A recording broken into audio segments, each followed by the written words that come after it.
Thanks so much for tuning in to Talking Point. I'm your host, Neeraj Shah. And you can argue it's a bit of a perfect storm that the macros delivered yesterday in terms of what the inflation print both on the east and the west of the world is. Also, Vladimir Putin saying that there is a bit of a dead end when it comes to the peace talks with Ukraine. Um, be that as it may, the equity markets are maybe a bit stable currently. The question is what could happen in the near to the medium term. And to talk about that, Mr. Nischal Maheshwari, he's CEO Institutional Equities at Centrum, joins us right now on the show. Nischal, great having you. Thanks for joining in. What's your sense, Nischal, as you approach this earnings season and with peak macro announcements likely behind us, if you will, at least from the Indian side? What's your sense of how do you approach equity investing? Morning, Neeraj. Thank you for having me on the show. So I think there are a couple of things basically which are there on the horizon. I think one thing with the big elephant is in the room is inflation, and I think we've seen that print happening yesterday.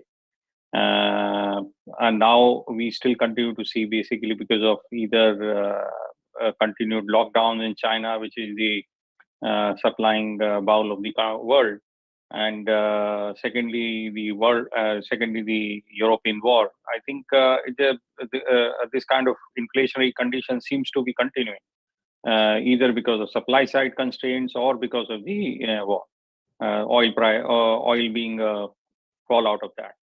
So I see at least for the next 2 quarters, I think this inflationary conditions continue to remain across the world.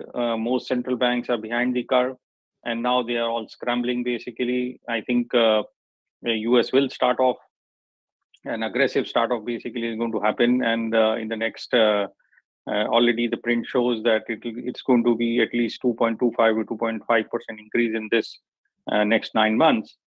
And historically, when we have seen this kind of an aggressive rate increases, 7 times out of the 10 times the last 50 years, basically we have hit a recession after this. So that's a very, very interesting point, which I think the markets are ignoring, because there is a high chance, high probability that it might end up the same way, basically. Even oil prices beyond 100 also. I read this report from Jeremy Grantham, basically, which he highlighted, saying that every time oil has gone beyond 100, it generally leads to recession in the US. So I think these are things basically which the world is ignoring at the moment, is what I believe. So going ahead, we see that there is going to be a challenge on the growth side, which the market is not factoring it at the moment. Coming back to the domestic front, I think yesterday's print were pretty aggressive. I think more than what market was expecting, and it is more or less now given that in June RBI is going to be pushed to increase the rates. So I think the easy liquidity condition and the interest rates are behind, and the world has to brace itself basically for an aggressive rate tightening.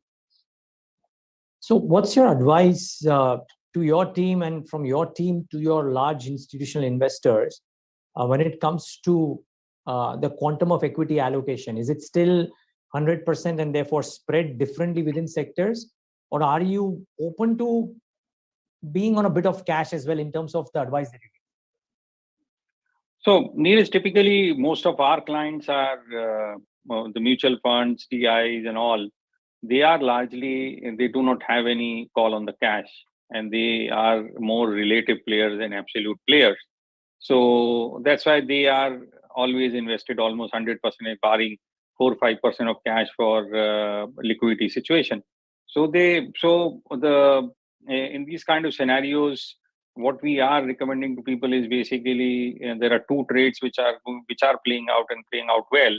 One trade is basically the opening up of the economy, and I'm saying, when we are saying opening up, obviously more to focus on the domestic market, and I continue to believe basically that we may not have the same kind of response to any new wave which we have had in the past, because there is some learning basically which is there, and today almost around more than 40 to 50% of the adult population is now double vaccinated. So, and it continues, that pace continues. So I'm saying India that way is safely in a safe zone as far as health is concerned. But having said that, if there is a new wave also, I think we have enough now learning from the past two waves so that to tackle it. So I continue to believe that India is on a path of full opening up. So that is one thing, one trade basically which people can play.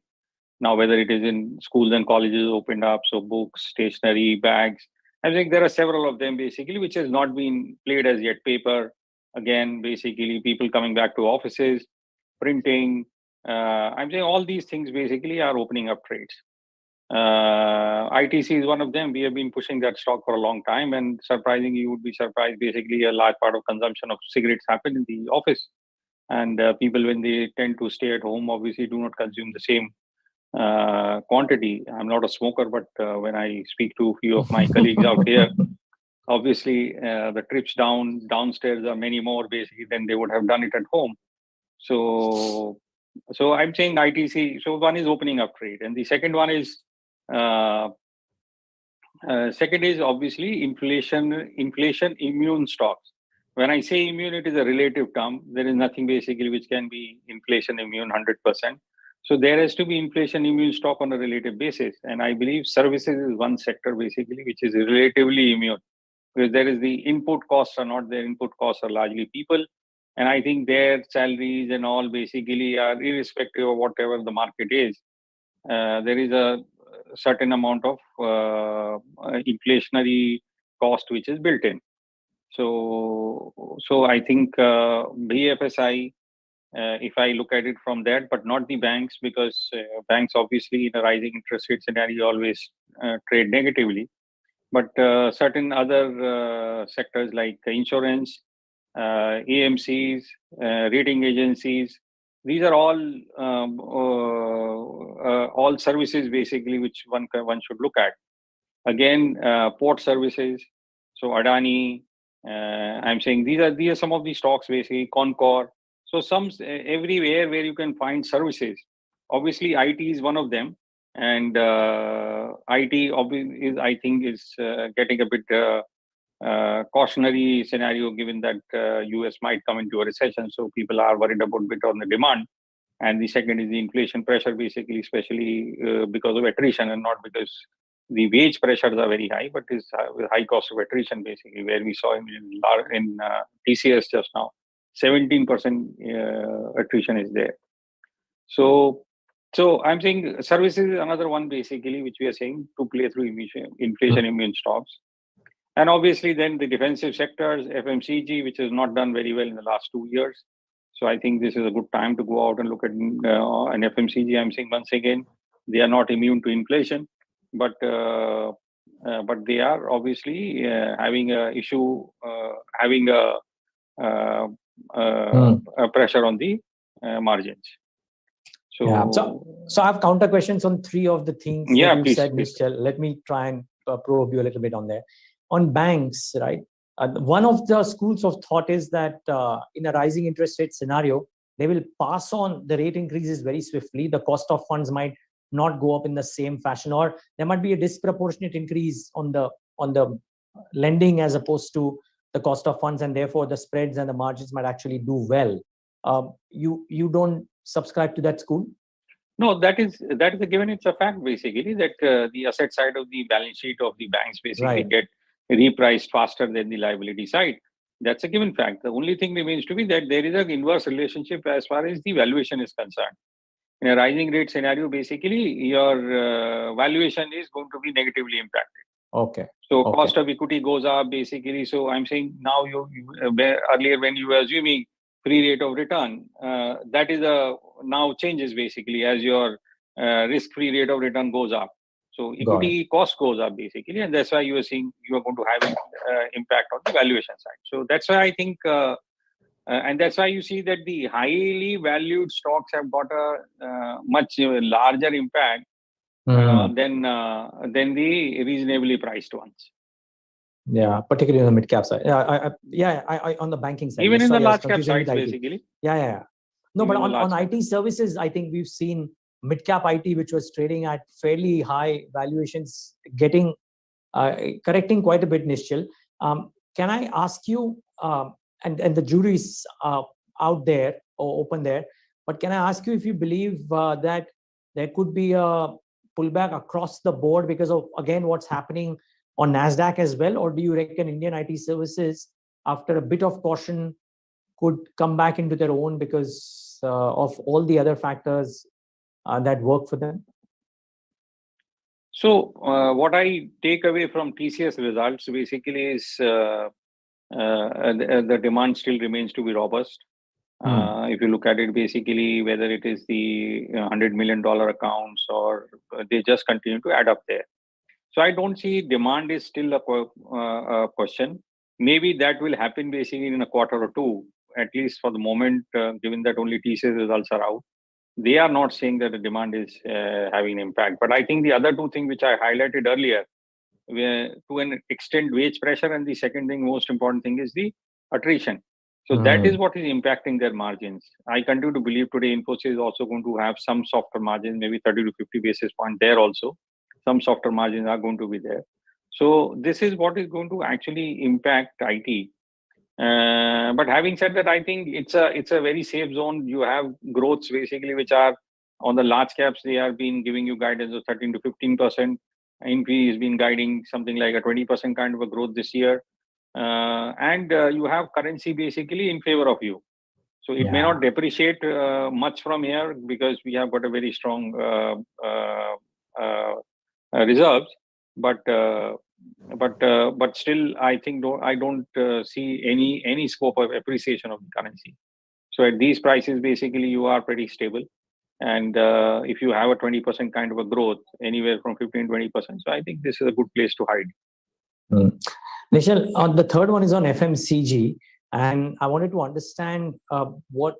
So the underperformance point is very well taken, but they are not, let's say, not cheap in terms of valuations. And I presume that this quarter, maybe even the next quarter, could see some significant margin pressures as well. Do you think that is baked in already, which is why you are saying that it might be a good time to shop, or are there other reasons? No, I think that is what I mean to be saying, that basically, yes, when it is going to hit, obviously there might be some pressures there. But what I see here is two things. One is a large part of their demand is rural, and with this kind of commodity prices across the world on the rural commodity, on the agro commodities, I think these benefits have to flow down to the rural side. I'm saying you're seeing ITC doing record exports of agro commodities from the country. So I'm saying the farmers are going to get a good price. Government has been transferring good amount of money into the hands of the farmers through the DBT. So I think these are all things that are going to show up. And rural economy is opening up. So the corona impact is going down in the rural side. So all those things is going to show up in the rural demand. Yes, inflation is high. There is no doubt about it. And they have been able to pass a bit of it already. Stocks have not gone anywhere. So I'm saying, so here, what I was trying to highlight, Neeraj, is I believe that this year is going to be more of a consolidation phase in the stock markets. So instead of trying to find the next growth stock, it is better that you are able to conserve your capital. Okay. Point well taken, Nischal. So thanks for that as well, and that kind of forms the headline of our story. Last couple of questions, Nischal. Where do you see telltale signs of weakness? What is it that could? What is it that the highest probability of underperforming this year? So I think metals have had a very good run actually in the whole year, basically. I think it could be a good time to actually take profits on the metal side. Because if we are going to be heading into a recession, actually, I think that one is basically which is the most vulnerable according to me. Now, there are two very different schools basically, or different groups here basically. One is which is saying continues to believe that this is a different rally, and supply side constraints are going to keep on actually pushing this metal up. My thought only remains to be that it is not an elastic demand. So at some price, the demand destruction starts happening. People will obviously, I'm saying governments across the world are the major consumers of metals, basically in the construction business. So they might all say basically, okay, this project can be delayed by 3 months. Yes, it can be. So I'm saying these are all projects basically which have got enough enough time, enough things built in basically to take 3 or 6 months delay. So there would be things basically where people might just delay it, saying that, okay, let's just delay the whole project by 3 months. It doesn't impact. The bridge has not been built for 25 years. 3 months doesn't really matter. So I'm just saying basically this is largely an easy liquidity condition is what has been driving it. I think people have to see it basically when there is a 70% chance of a recession happening in US and both the across the world, all the central banks are saying that we are going to cut down on liquidity, we are going to increase interest rates. So that dollar trade or the yen trade, all is going to reverse over the next 3 to 6 months. So that liquidity has to get out of the system basically. So who's buying aluminum at $4,000? I don't know basically who's consuming aluminum at $4,000. So that is where the what I believe is basically it could be a good trade to actually short metals. Got it. Well, that's a very interesting answer, Nischal. Thanks for bringing it to our notice. I have one final question, Nischal, and that is on this Indian Capex story and what comes out of it. The primary beneficiaries, the second order beneficiaries, and the third order beneficiaries. Now, could that also see yet another delay? And could that also see a bit of a margin squeeze simply because of the input cost being so high, even in projects which are continuing to function normally? So Capex story basically after several years and several false starts seems to be now really taking off on the ground basically because, and I think this is all to do with the focus which this government has on the Capex. They definitely believe that we have not done enough basically in the last 10 years of Capex, and they are encouraging the private sector to bring in Capex. And I think PLI scheme is one of the good schemes basically which they have done, and they have done it across sectors. So I think and Capex is, see, all these Capex happen over a period of 3 to 6 years, 3 to 5 years. Nothing happens before that. There are very few industries which can do any Capex in the next. I'm saying greenfield. So anything you can set up a factory in 1.5 to 2 years. Very rare industries you will find. But most of them happen in 3 to 5 years. So there's a fairly long period of time. I don't think so. These delays are going to actually. These high prices are going to impact any of those things. People are, as I was telling, somebody can obviously delay it by 3 months, setting up a factory, setting up that shed. There's nothing basically which needs to be done tomorrow. I'm saying there is nothing, no project which needs to be done tomorrow, basically. I'm saying people can, and I keep on giving the example basically that why even in cases of two-wheelers and four-wheelers where there is 3 and 5 months waiting periods for certain products, they are not able to take price increases. And the point remains to be is basically beyond a point, people say, okay, we'll just buy it 6 months later. There's nothing. No, I'm saying all consumer products basically, which are discretionary in nature, discretionary means only that. They're typically delayed. It is not essential product. It's not a staple that you have to eat every day. Can I delay buying the next car 6 months later? Yes, I can. So that is where the thing remains to be. So I do not believe Capex is going to get derailed in India. I think this time there is a very strong push from the side of the government, and we will definitely see the start of the Capex cycle. But there could be a delay, and there could be a delay, and which is fine basically. I don't think so. But margin squeeze, no, I don't see it because these are all long-term projects basically. So no. I think these are all things basically which should get sorted on the next 6 months, because if the interest rates are going to be aggressively taken up, so obviously demand is going to slow down. I think commodity prices have to come up. So I think all these things are going to be, these are all the measures which they're taking to bring down inflation. If it doesn't happen, then you are anyway in a stage of a stagflation. Got it. Great. Very interesting thoughts, Nischal. And thank you for bringing them to us and our viewers today. And much appreciate your time. Thanks, Neeraj. Thanks a lot for having me. No, the pleasure was ours. And viewers, thanks for tuning into this leg of the Talking Point.